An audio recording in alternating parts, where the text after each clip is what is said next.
ஐயா வணக்கம். சொல்லுங்க. 2026 ஓட்டு யாருக்கு போடுறதா இருக்கீங்க? ஓட்டு போடுறது வந்து அவங்க அவங்க தனி இஷ்டங்கள். அதை நீங்கள் கேள்வி கேட்கக்கூடாதுல்ல.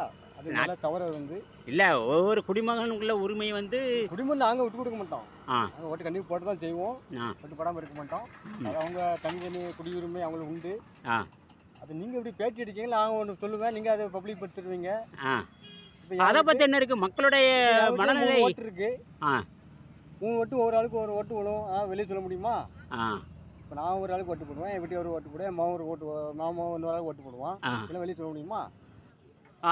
என்ன நீங்க வந்து 2026 ஓட்டு யாருக்கு போடுறதா இருக்கீங்க? இதுவரைக்கும் திமுகவுக்கு போட்டேன். ஆ, எல்லாம் நல்லா செழிப்பாக இருந்துச்சு. ஆ. பலபடி அதே மாதிரி வந்துச்சுன்னா போடலாம். சரி. இளைய தளபதி ஆரங்காரு ஆ, மக்களுக்கு நல்லா செஞ்சால் அவருக்கு போட தான் வாய்ப்பு இருக்குது. ஆ. சரி. போட்டலாம். ஏங்க என்கிட்ட ஒரு